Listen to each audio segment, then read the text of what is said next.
En el día de hoy trataremos del abordaje imagenológico de la rodilla. Los tópicos a evaluar son anatomía de la rodilla y evaluaremos lo que son las técnicas imagenológicas para este abordaje, como lo son la ecografía, la radiografía, la tomografía computada y la resonancia magnética. Debemos recordar que la rodilla está integrada prácticamente por tres componentes óseos, tiene un componente fibrocartilaginoso y además de ello tiene un componente ligamentario. Ese componente óseo está integrado por la metáfisis y epífisis distal del fémur, por la metáfisis y epífisis proximal de la tibia y además de ello tiene la epífisis proximal del peroné y un hueso sexamoideo, que es el hueso sexamoideo más grande que tiene el cuerpo humano, que es la rótula como tal. Debemos recordar que existe un componente fibrocartilaginoso que está integrado por dos meniscos. Un menisco medial, que es un menisco en forma de coma o forma de C, que es el menisco más grande, y un menisco lateral, que es un menisco que tiene apariencia redondeada. Al igual que existen también unos cóndilos femorales que están prácticamente articulando con estos meniscos y son los que los meniscos le van a permitir el soporte, apoyo y van a evitar la sobrecarga del cuerpo debido a que, como ustedes saben, aproximadamente el 40 al 60% de la sobrecarga corporal está básicamente dada en la rodilla y son los meniscos los que reciben directamente la misma. Igualmente, no debemos olvidar que existe un componente ligamentario que está integrado por el tendón del cuádriceps, el ligamento rotuliano y un componente ligamentario que fija igualmente la rótula en forma lateral que obedece a los retináculos, el retináculo medial y el retináculo lateral, al igual que existe un componente ligamentario que está en íntima relación con la meseta tibial o el platillo tibial y con los cóndilos femorales que corresponden al ligamento cruzado anterior y al ligamento cruzado posterior. Debemos recordar también que existen unas estructuras que son unas bolsas, pero estas bolsas normalmente no deben estar distendidas y esas bolsas son la bolsa o bursa suprarrotuliana, la bursa prerrotuliana, la bursa infrarrotuliana profunda, ¿ok?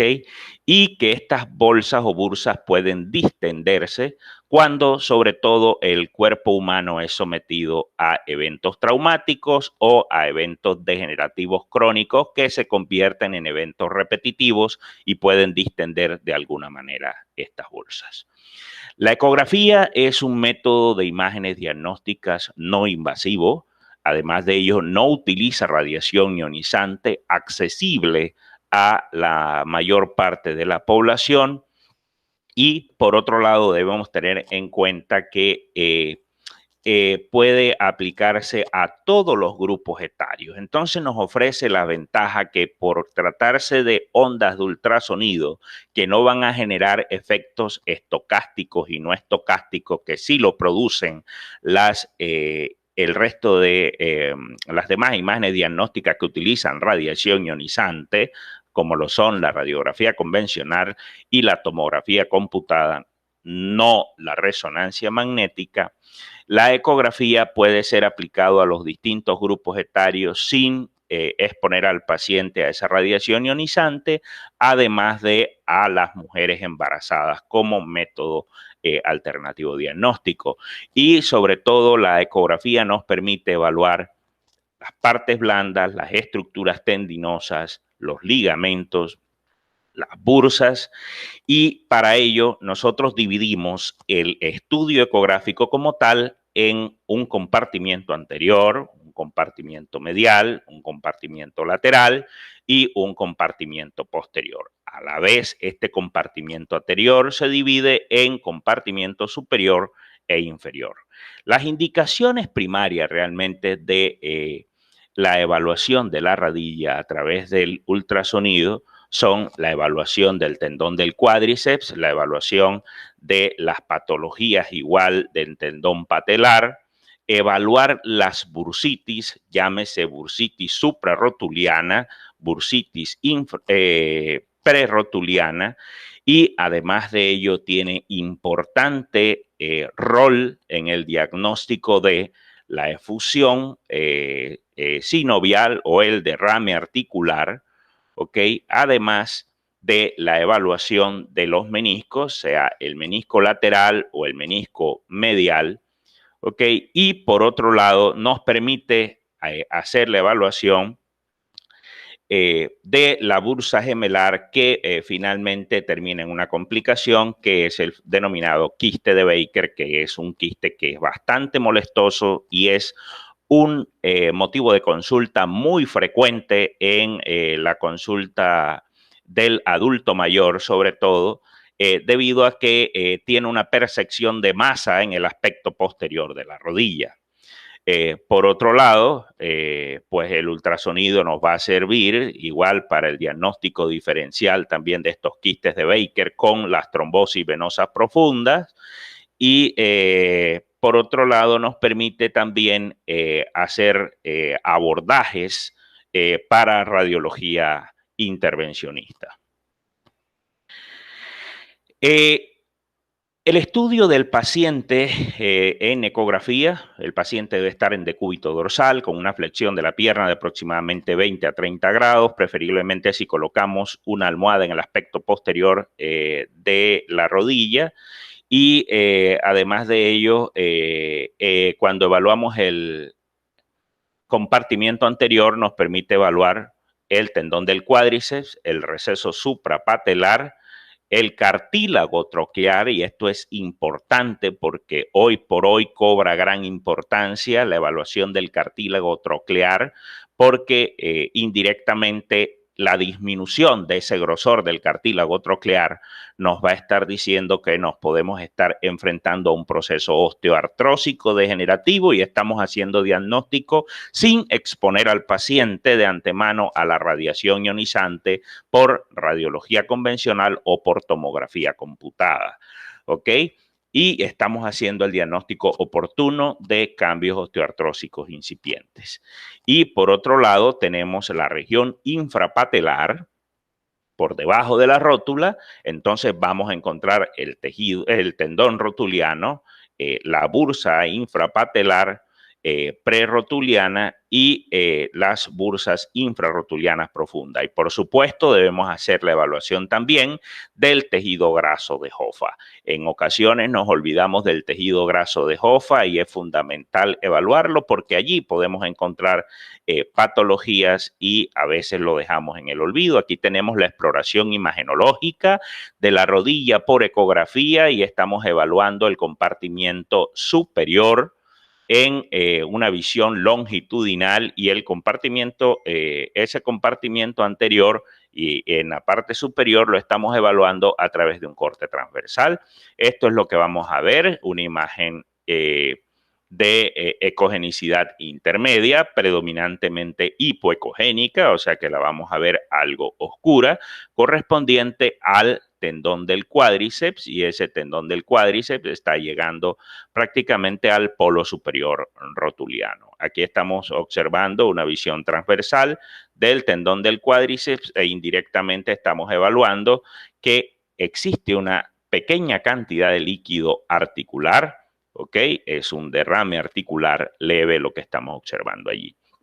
Acuérdense igual que vamos a evaluar también en este compartimiento anterior la región infrarrotuliana. Entonces, De esta manera ubicamos el transductor en ecografía cuando queremos un corte longitudinal, y en ecografía lo vamos a ver de esta manera, y lo ubicamos en forma transversal y siempre orientando el notch, el indicador, hacia el explorador, y tenemos la visión transversal del tendón rotuliano.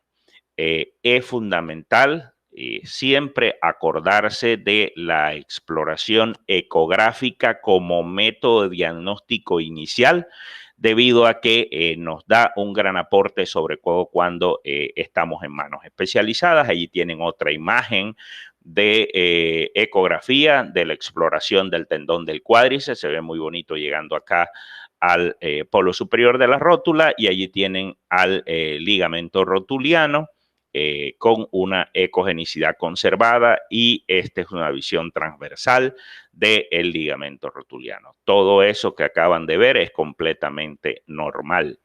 Y aquí estamos observando, fíjense, la bursa prepatelar. Esto que observan acá ecogénico corresponde a la patela, y esta es un espacio virtual, ¿ok? Ese espacio oscuro o hipoecogénico corresponde a la bursa prepatelar. Allí observan en visión longitudinal el tendón rotuliano, ¿ok? Y aquí se ubica la bursa infrarrotuliana profunda, que no la vamos a ver tan distendida, o no la vamos a ver distendida. Eso es lo normal que debemos observar. Cuando hacemos correlación de las estructuras anatómicas de ese componente anterior que acabamos de evaluar, tenemos por resonancia magnética, en una secuencia potenciada en T1, corte sagital, el fémur, ¿okay?, la tibia, la rótula y el componente ligamentoso que corresponde a la inserción distal de ese tendón del cuádriceps, y el ligamento rotuliano insertándose proximalmente en la rótula y distalmente en la tibia. Igualmente estamos observando en la imagen inferior, en flexión completa de la rodilla, es la mejor evaluación a través de la visión superior en corte transversal del cartílago rotuliano. ¿Ok? Y ese el cartílago, rotuliano, lo vamos a observar como una banda hipoecogénica por encima de la tróclea, que es la imagen hiperecogénica lineal que estamos aquí viendo en forma de V, ¿ok? Y esto que estamos observando oscuro por encima de esa tróclea corresponde al cartílago troclear, ¿ok? Y con un espesor completamente normal. En el compartimiento medial y lateral, vamos a poder observar el ligamento colateral medial, que tiene una longitud aproximada de 8 a 10 centímetros, el cual puede tener lesiones grado 1, que lo vamos a ver como una hipoecogenicidad con una banda de líquido, pero también puede tener una rotura de grosor parcial, donde vamos a ver el ligamento colateral medial, algo hipoecogénico, con líquido periligamentario, pero cuando evaluamos y existe una ruptura completa, vamos a observar una discontinuidad como tal del ligamento. Debemos evaluar también en estos compartimientos, en el compartimento medial, la bursa de la pata de ganso, y en el compartimiento lateral vamos a evaluar el ligamento colateral lateral, la cintilla iliotibial, entre otras. ¿Ok? Aquí tenemos la cintilla iliotibial, evaluando, fíjense, la rodilla derecha en visión longitudinal, ¿ok? Ligeramente flexionada, ligeramente rotada hacia la región medial. Y aquí estamos haciendo la evaluación del ligamento colateral medial, donde lo que le estamos pidiendo al observador, fíjense que aquí hay una toalla, que también podemos reemplazar esa almohada por una toalla, donde el paciente pueda hacer pueda girar aproximadamente 30 grados la rodilla, y hacemos la exploración del ligamento colateral medial. Igual, a través de la resonancia magnética, tenemos aquí la evaluación, fíjense, de la extensión del ligamento colateral medial. Y cuando evaluamos el aspecto posterior, esto es un hallazgo muy frecuente que encontramos, sobre todo en los adultos mayores, y es el famoso quiste popliteo o quiste de Baker. Estas son estructuras vasculares, es un corte axial de resonancia magnética en correlación con la ecografía. Miren dónde está en la imagen ecográfica, esta imagen quística, que presenta ecos en su interior correspondiente a un quiste de Baker complejo, debido a estos ecos que está mostrando al interior de la lesión. Pero acuérdense también que uno de los imágenes que tenemos disponibles para una evaluación inicial de nuestro paciente es la radiografía convencional, donde vamos a obtener, y siempre acuérdense que debemos obtener la radiografía en dos planos, en el plano anteroposterior, donde vamos a obtener una visión coronal, y en el plano sagital. Es inadmisible que nosotros estemos evaluando la rodilla con una sola proyección. Esto no puede ser, y acuérdense que nosotros debemos evaluar no solo la visión anteroposterior, donde vemos las espinas tibiales, los platillos tibiales, los cóndilos femorales, esta estructura redondeada radiopaca que observamos entre ambos cóndilos corresponde a la rótula, la parte proximal o la epífisis proximal del peroné, la epífisis y metáfisis proximal de la tibia, y acuérdense que debemos pedirle al paciente que haga una flexión de aproximadamente 30 grados y haga una rotación externa de la rodilla para obtener la proyección lateral, donde además vamos a evaluar también los cóndilos medial y lateral. Debemos ver la tuberosidad anterior y nos permite visualizar también la rótula, porque esta puede tener un desplazamiento superior o inferior dependiendo si fue sometida a un traumatismo y dependiendo si está el componente músculo ligamentoso también comprometido. ¿Ok? Otra de las situaciones en particular que nos permite la radiografía es la evaluación del eje, si existiera una desviación hacia afuera o hacia adentro, para evaluar el valgo o el varo respectivamente. Y por otro lado, también nos permite indirectamente evaluar los tejidos blandos, los cuales pueden acompañarse de algunas calcificaciones inclusive y algunas lesiones de los tejidos blandos, y como estamos viendo en esta imagen lateral, donde observamos que existe una distensión de la bursa suprarrotuliana. Entonces, además, tenemos la posibilidad, fíjense, de evaluar a través de la radiografía convencional las bursas. Aquí tienen una distensión con edema de la bursa prerrotuliana, que está dada por un aumento de volumen de la región prerrotuliana, y por otro lado observamos en las imágenes inferiores que existe una distensión de la bursa suprarrotuliana o suprapatelar, lo cual está en relación con un derrame articular. Igualmente, la radiografía convencional es el método idóneo para la evaluación de la artrosis. Cuando usted tenga un paciente adulto mayor y ese paciente adulto mayor, el motivo de consulta obedezca a dolor, el primer método de imagen que usted debe tener en cuenta se llama radiografía de rodilla. Y preferiblemente, si obtenemos una radiografía de rodillas comparativas, donde le va a permitir a usted tener un panorama claro de qué puede estar pasando en esas rodillas. Este es un motivo de consulta muy particular debido a que nosotros tenemos una población altamente que desafortunadamente tiene comorbilidades como lo son la obesidad, y es uno de los factores que nos lleva a esa degeneración de las rodillas.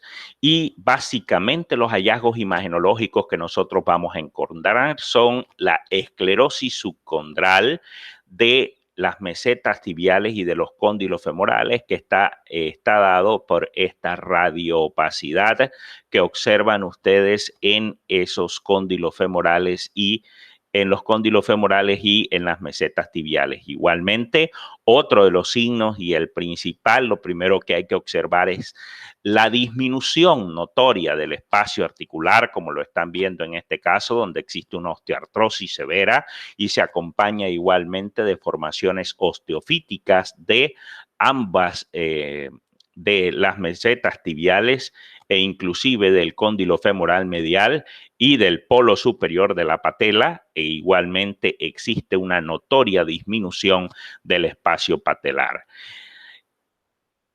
También se acompañan de alteraciones de la entesis, es decir, de la inserción de los tendones a nivel óseo. En este caso estamos viendo una entesopatía cuadricipital calcificada, donde observamos una calcificación a nivel de la inserción rotuliana del tendón del cuádriceps. Otra de las particularidades que tiene también la radiografía convencional es que nos permite la evaluación también de las fracturas. En este caso tenemos una fractura en la visión anteroposterior de la patela. Fíjense que existe un trazo completo de fractura oblicua, y viéndolo en la visión lateral, aquí la tenemos con un desplazamiento superior del fragmento proximal e inferior del fragmento distal hacia la articulación. Y aquí estamos observando otra pequeña imagen de fractura a nivel del platillo tibial lateral. ¿Ok? Entre otras, tenemos acá otra imagen de fractura a nivel de la metáfisis de la tibia. ¿Ok? Y también nos permite evaluar la densidad de los tejidos blandos, la radiografía convencional, donde tenemos el nivel líquido-grasa, que es más expreso a nivel de la región suprapatelar, donde el nivel líquido lo vamos a ver más radiopaco, y el nivel grasa lo vemos un poco más radiolúcido. ¿Ok? Y por supuesto, nos va a permitir la evaluación, la radiología convencional de las distintas lesiones tumorales, y nos permite igual evaluar los bordes de la lesión, y es el método inicial y el primer método diagnóstico que usted debe solicitar cuando está sospechando de una lesión tumoral. Aquí tenemos inclusive la evaluación y expansión de la cortical ósea, ¿ok? Que en ocasiones las lesiones tumorales pueden llevarnos a fracturas de esas corticales óseas, y son fracturas patológicas. Y por otro lado tenemos extensión de esas lesiones tumorales hacia los tejidos blandos, que la radiología convencional también nos los puede permitir.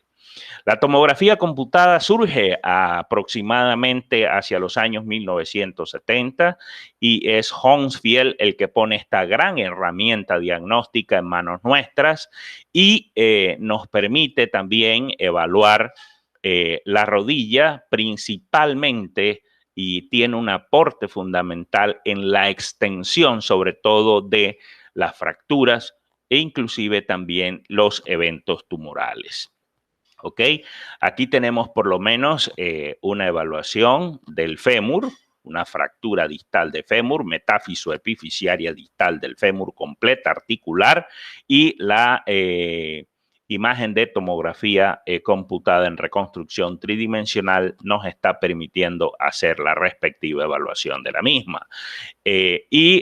Por supuesto, son los planos ortogonales en axial, coronal y sagital, que nos permiten hacer una evaluación exhaustiva y completa de la lesión y nos van a permitir evaluar si existe o no compromiso articular, porque de ello va a depender el tratamiento quirúrgico a seguir. Y por supuesto, la tomografía computada en los pacientes jóvenes, en los infantes y en los pacientes jóvenes, en quienes los núcleos epifisiarios aún no se han consolidado, y esto hay que tenerlo muy en cuenta, la edad del paciente, porque dependiendo de la edad del paciente, podemos entrar en un falso diagnóstico de una fractura sin serlo, ¿ok? Y que lo que estemos evaluando en realidad sea el cartílago, el núcleo epifisiario, y no que vaya a corresponder a un trazo de fractura. Eso tengámoslo muy en cuenta cuando evaluemos al paciente joven, cuando evaluemos al niño, ¿ok? Y por otro lado, fíjense que aquí estamos observando muy claramente el núcleo de osificación o núcleo epifisiario, y esas placas epifisiarias también pueden ser objetos de los traumatismos, y en los casos de fracturas, cuando se compromete la placa epifisiaria, ¿ok? Existe una clasificación especial, que es la clasificación de Salter-Harris, y esa clasificación de Salter-Harris nos va a permitir de alguna manera poner en manos del ortopedista, en caso tal, de acuerdo a cómo clasifiquemos, sea en grado 1 hasta grado 5, grado 6 en algunos casos, las respectivas lesiones, ¿ok? Y de allí va a depender el tratamiento quirúrgico como tal. Por otro lado, hay que tener en cuenta que existe una clasificación también, que es la clasificación de Schasker, ¿okay? Que nos permite evaluar de alguna manera el compromiso del platillo tibial y la depresión del mismo, va hasta la tipo 6. Esto lo van a encontrar mucho mejor en las literaturas, y seguimos más bien viendo algunos casos de algunas imágenes donde existe por lo menos en esta imagen que estamos observando a la derecha, una imagen de radiografía convencional en proyección lateral, al igual que un corte sagital de tomografía con reconstrucción multiparamétrica, donde observamos un trazo de fractura completo a nivel del cóndilo femoral, y se acompaña igualmente de una fractura conminuta de la patela con fragmentos óseos avulsionados. Inclusive aquí vemos que existe una retracción del tendón del cuádriceps. Fíjense que el componente de esta fractura es completamente articular y nos permite la evaluación por tomografía, una verdadera evaluación de la extensión de dicha fractura.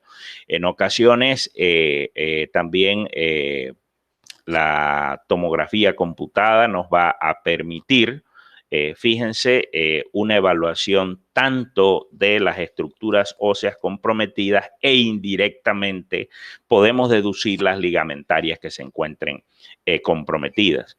Existen, fíjense, que la patela termina en forma puntiforme, y aquí estamos viendo una amputación de la patela. ¿Esto qué quiere decir? Que hay una fractura del polo superior de la patela, un desplazamiento superior del fragmento proximal, existe un derrame articular marcado, y con ello estamos observando que hay un enfisema subcutáneo de los tejidos blandos subyacentes, hay un compromiso del tendón del ligamento rotuliano que no lo estamos viendo en esta imagen, y existe aire dentro de la articulación con un desplazamiento hasta la región poplitea de ese aire. El aire en la tomografía computada lo vamos a ver siempre negro, ¿ok?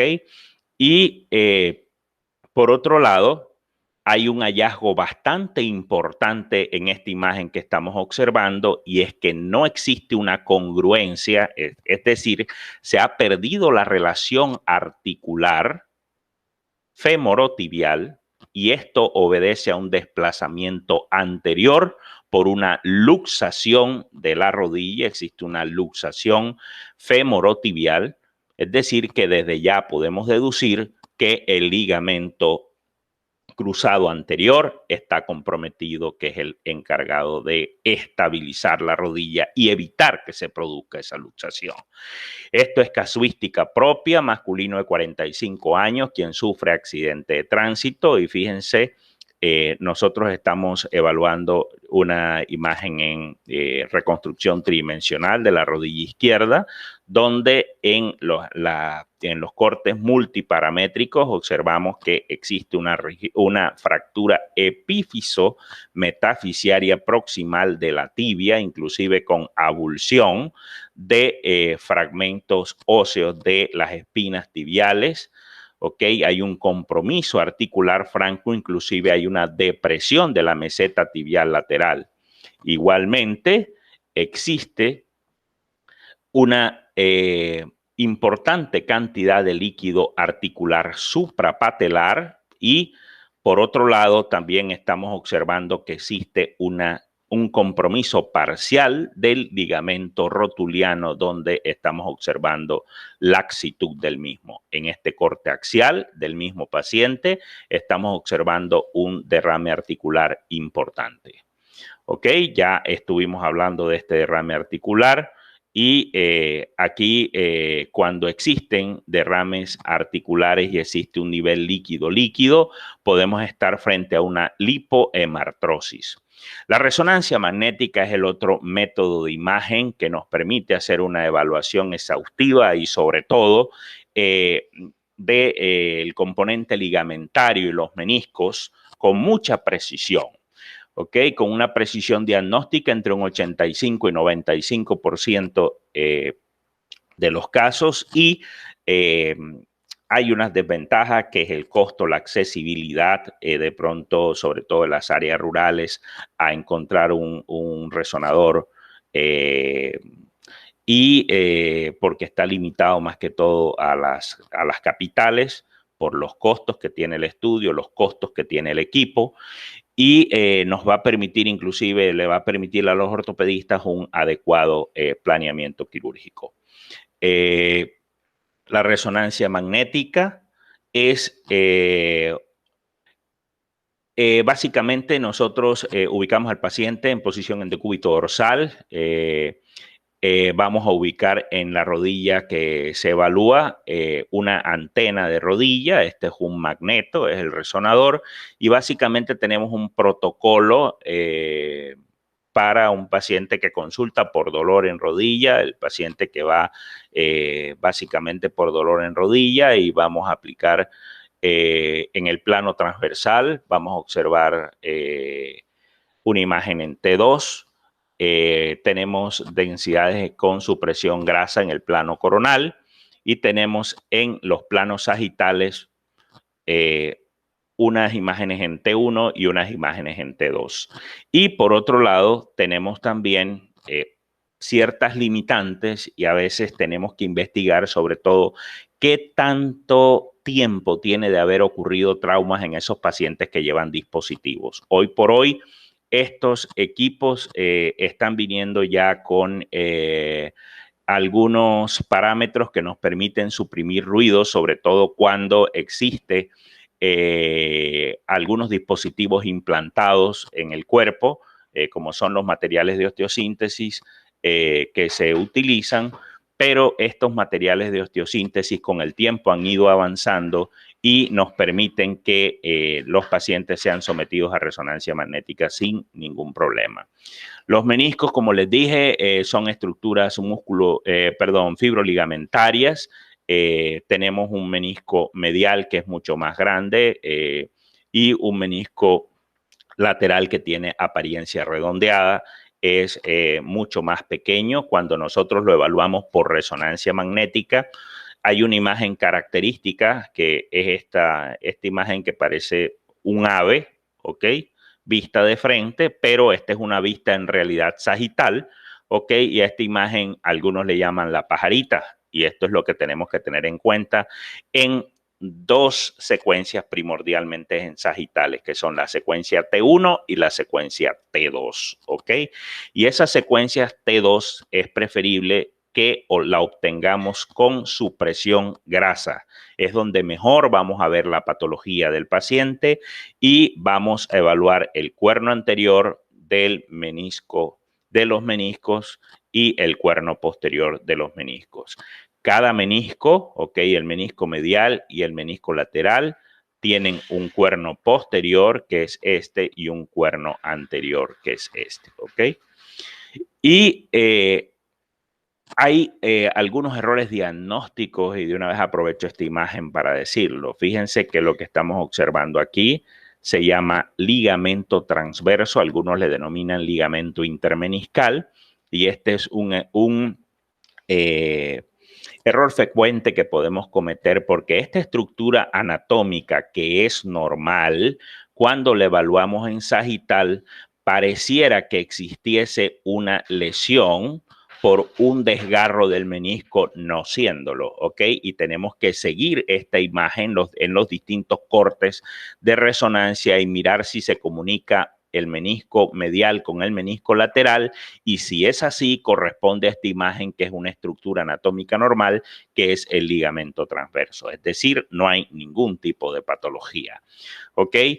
Los desgarros meniscales, algunos los clasifican desde el grado 1 hasta el grado 3 y otros han preferido ubicarlos desde el grado 1 hasta el grado 5.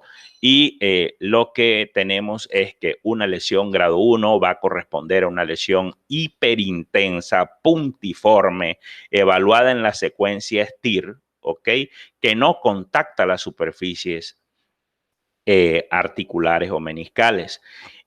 Una lesión grado 2 corresponde a una imagen lineal que no contacta la superficie articular superior ni inferiormente, pero una lesión grado 3 corresponde a una lesión hiperintensa que puede contactar la superficie articular inferior o superiormente. Y la lesión grado 4 la han definido como un menisco que se considera macerado, donde vamos a tener imágenes horizontales y oblicuas que van a contactar en una u otra dimensión los meniscos y además de, los cartílagos, la superficies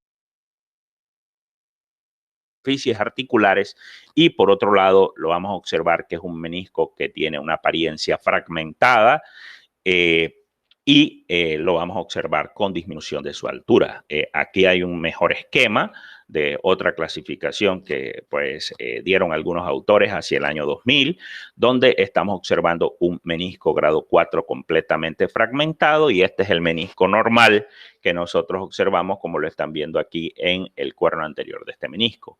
Por el contrario, están observando en esta imagen de resonancia una imagen lineal hiperintensa que está contactando la superficie articular inferiormente, y esto corresponde a una lesión grado 3.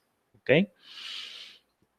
Pero algunos otros autores han considerado que los meniscos deben llamarse, las lesiones de los meniscos las debemos llamar como desgarros horizontales, y básicamente estos son paralelos al eje del platillo tibial, ¿ok? Unos desgarros que son considerados.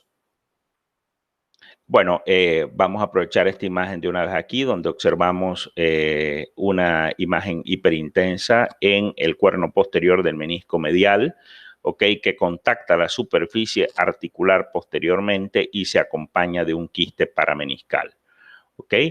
Aquí tenemos otra imagen de, esto es casuística propia.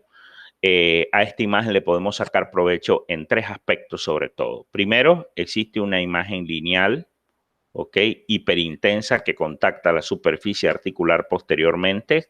Ustedes cuando ubiquen al peroné, están frente al menisco lateral o externo, ¿ok? Cuando dejen de verlo, están frente al menisco medial. Entonces, este es el menisco lateral, cuerno posterior, el cual muestra una imagen hiperintensa longitudinal que contacta la superficie articular. Igualmente, tenemos un incremento difuso en la intensidad de señal del cuerno anterior del menisco lateral. Y por otro lado, existe una distensión de la bursa infrarrotuliana profunda y de la bursa suprarrotuliana. En esta imagen de la izquierda, de la pantalla podemos observar una imagen de apariencia quística, la cual está en relación con el cuerno posterior del menisco medial, el cual muestra una imagen hiperintensa que contacta la superficie articular, y esto es una complicación, se denomina quiste parameniscal. ¿Ok? Tienen otras imágenes en secuencias potenciadas en STIR y T1, donde observamos una imagen lineal oblicua que contacta la superficie articular del cuerno posterior del menisco medial, y existe igualmente en la imagen coronal, aquí están observando la lesión, que contacta la superficie articular. Los desgarros longitudinales son paralelos al eje largo del menisco y por lo tanto vamos a observar imágenes oblicuas, sobre todo, que contactan la superficie articular. Y tenemos los otros desgarros que son de tipo radial, que son perpendiculares al eje largo del menisco y son prácticamente fisuras pequeñas, y los vamos a observar de esta forma en la imagen de resonancia magnética.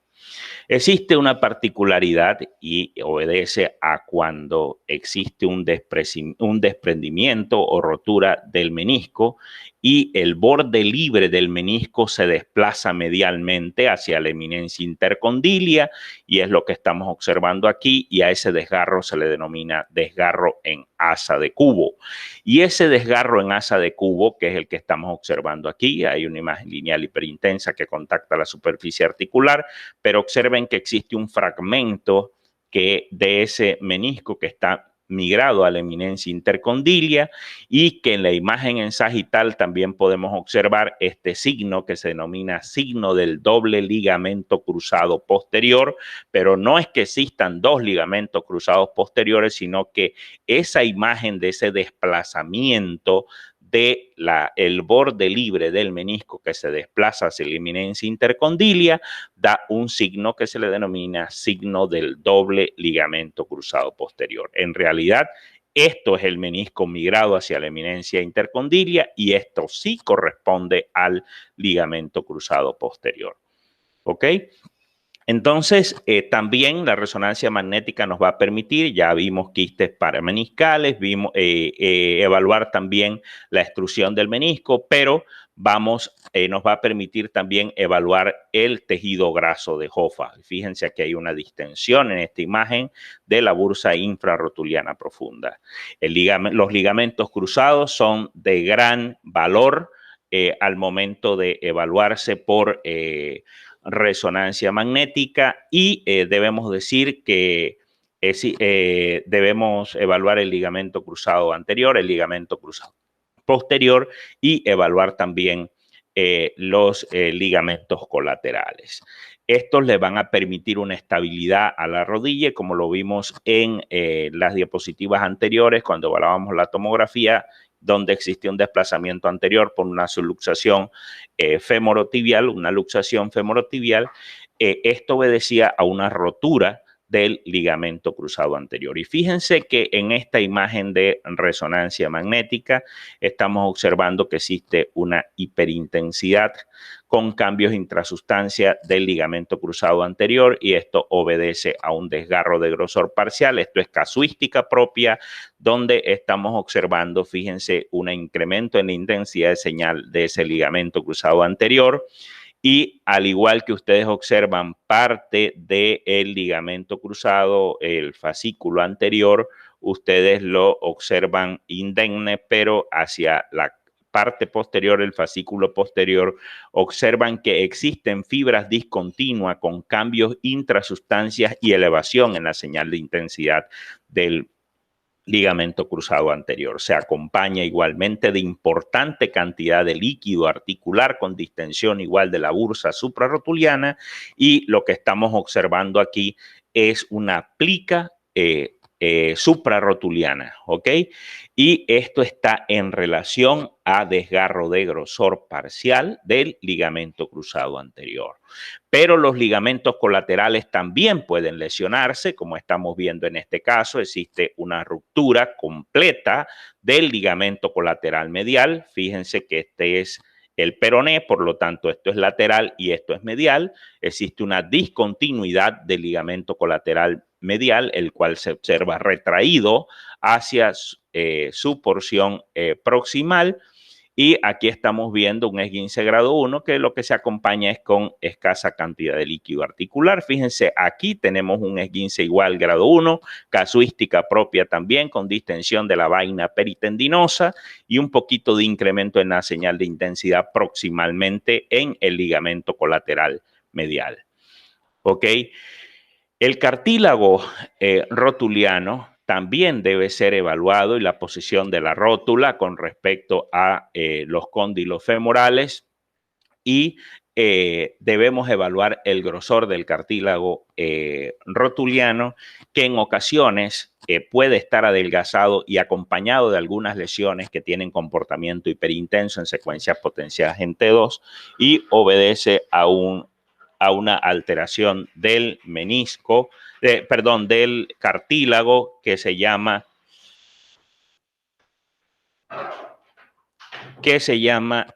condromalacia patelar. ¿Ok? Ya concluyendo, tenemos unos casos que quiero compartir con ustedes. Se trata de mujer de 40 años con antecedente de trauma, con dolor y limitación para el movimiento. En esta imagen en proyección sagital, ¿ok?, donde normalmente debiésemos ver, ¿ok?, el ligamento cruzado anterior, estamos observando que no vemos el ligamento cruzado anterior. Generalmente cuando esto sucede y existe efusión pleural o derrame articular como tal, ¿ok?, que existe ese derrame articular, estamos frente a un desgarro grosor total del ligamento cruzado anterior. Aquí estamos viendo igualmente que además de estar comprometido totalmente el ligamento cruzado anterior, tenemos unas fracturas en estas secuencias en T1 en corte sagital. ¿Ok?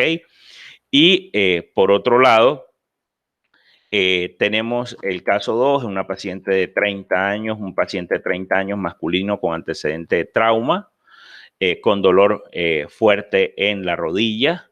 ¿Ok?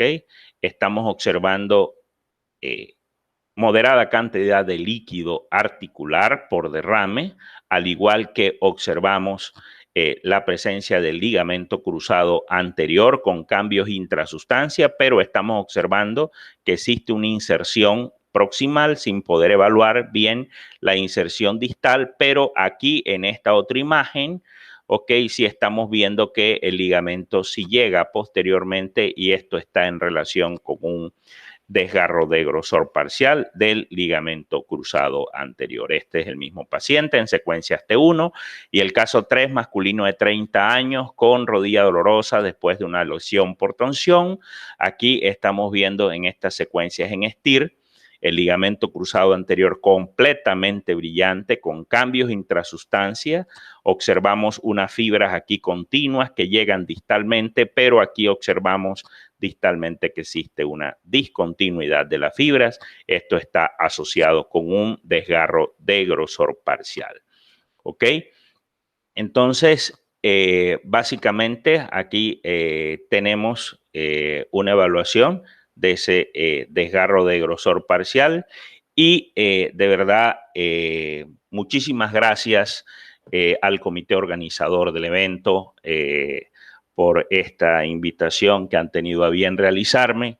Espero haber de pronto satisfecho las inquietudes de muchos de ustedes, y de verdad que espero el compromiso de ustedes con la mejor orientación de sus pacientes cuando se enfrenten a patología de rodilla. Quiero también agradecer a dos personas en particular. el residente de cuarto año de ortopedia y traumatología, doctor Mateo Salazar, al igual que el residente de primer año de radiología, el doctor Darwin Vanegas, quien también hizo parte de que pudiese llevarles a feliz término esta presentación. De verdad, muchísimas gracias y les deseo un feliz día y buen provecho de esta oportunidad académica que las tecnologías de la información nos han brindado.